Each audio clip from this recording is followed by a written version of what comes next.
Here's some more questions on your identities homework.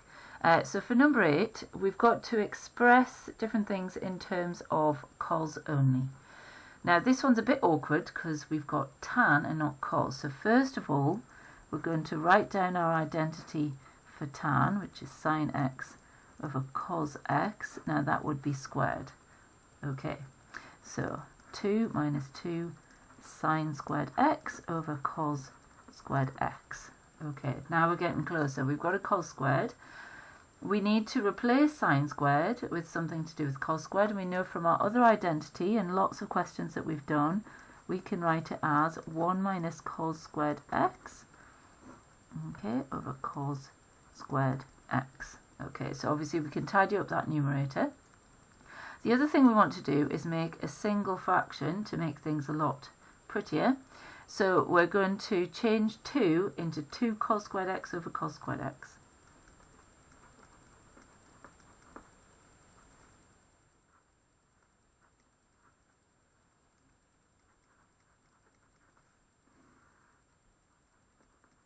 Okay, so we have a common denominator of cos squared, and to get that we made this one have a denominator of cos squared, so we had to multiply the numerator by cos squared. And then at the same time I've multiplied out minus 2 times 1 minus 2 times minus cos squared x. Okay, so let's do a bit of tidying here. So altogether we've got 4 cos squared x minus 2 over cos squared x. And that would do, yeah. Or if we simplified it, we would have 4 minus 2 over cos squared x. Okay, if we split it back up again. Right, for b, we need to express 1 over 1 plus tan squared x in terms of cos x. Okay, again, we're going to replace our tan squared with sine squared over cos squared. Here we've got a fraction inside a fraction, which we don't like. So what we're going to do is we're going to multiply by cos squared x over cos squared x. Okay, so when we multiply the numerator by cos squared x, we just get cos squared x. When we multiply 1 by cos squared x in the denominator, we get cos squared x. When we multiply sine squared over cos squared by cos squared, we just get sine squared x.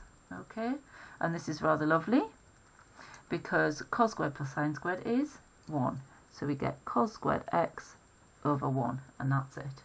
Okay, right, let's look at number 9. So number 9, we just have to simplify this beautiful expression. We've got 1 over sine x, okay, minus 1 over tan x, all multiplied by 1 over sine x plus 1 over tan x. Okay, so we've got options here. We can expand it out first, or we can put in our identity for tan first. I think I'm going to do that. Okay, so tan is sine over cos, so the reciprocal of tan will be cos over sine.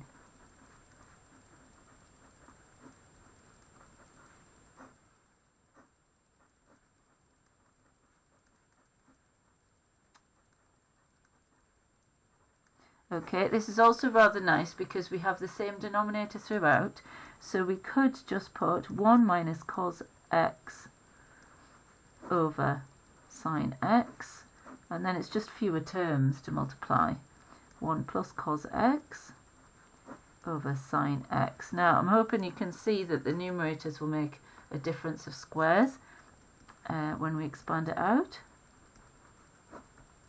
And the denominator is sine x times sine x is sine squared x. Okay, and hopefully again you recognise 1 minus cos squared x.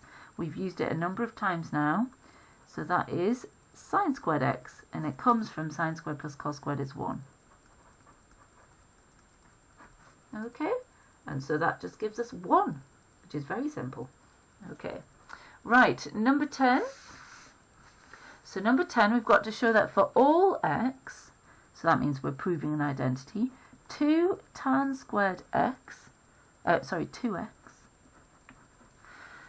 minus 2 over and then we've got cos squared 2x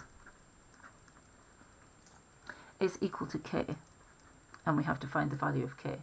Right, so don't get anxious about the 2x business, just pretend it's theta. Okay, we look at our most complicated side, so that's the left-hand side, and we work from the left-hand side to the right-hand side. So immediately we know that tan is sine over cos, so tan squared is sine squared over cos squared. And I just keep writing, instead of theta, I keep writing 2x. Minus 2 over cos squared 2x. So we now have a common denominator, so we could write that as 2 sine squared 2x minus 2 all over cos squared 2x. Okay, now I think in order to get any simplifying done, it's going to be helpful to either write sine in terms of cos or cos in terms of sine. Now because my numerator's got two terms, I'm going to write sine in terms of cos, so I'm going to replace the sine squared with brackets 1 minus cos squared.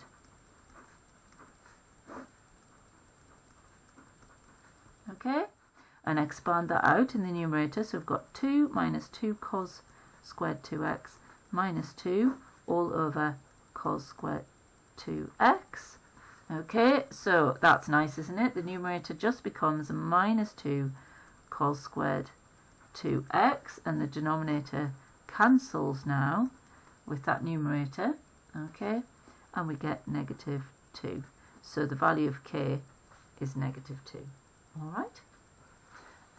Right then, question 12, because I did number 11 on a different video. So question 12, we need to prove these identities.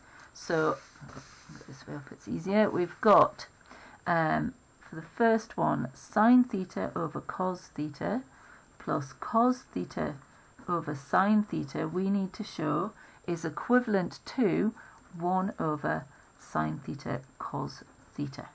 Okay, so again, I think it's easiest to work from the left because we can do some fraction addition. So we know where to start, so it's an easy side to go for. We always work from one side to the other. So notice that for all of these, I don't keep writing equals the right-hand side, and I'm not balancing. When we're showing identities, we start from one expression and we end up with the other expression. Okay? Right, so to get a common denominator, my denominator is going to be sine theta cos theta. I've had to multiply cos theta by sine theta, so I'd do the same to the top.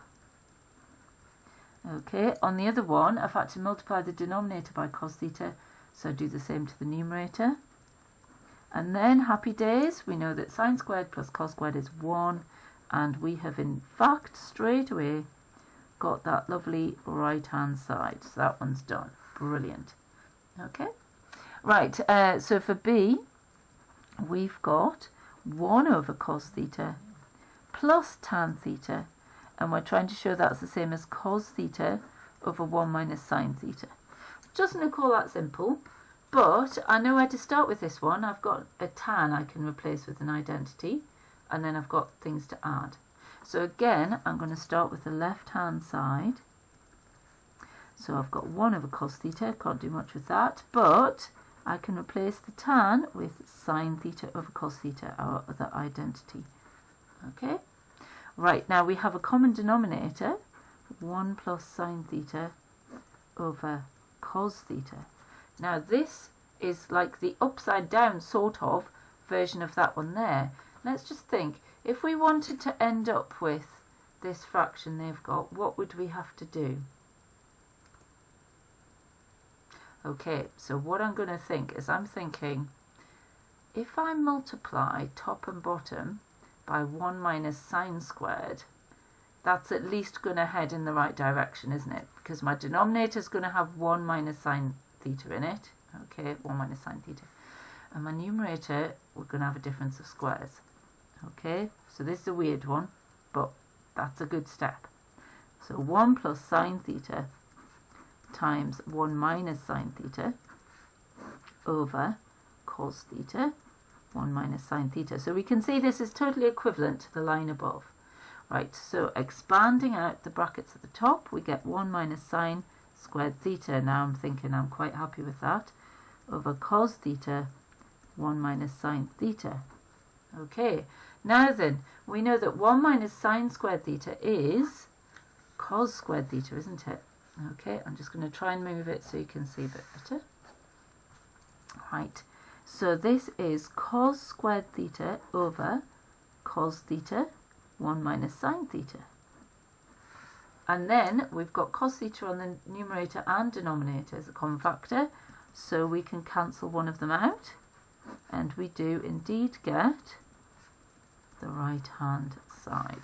So the weird bit was when we got to here, it's like, oh, it's the kind of upside down version of that.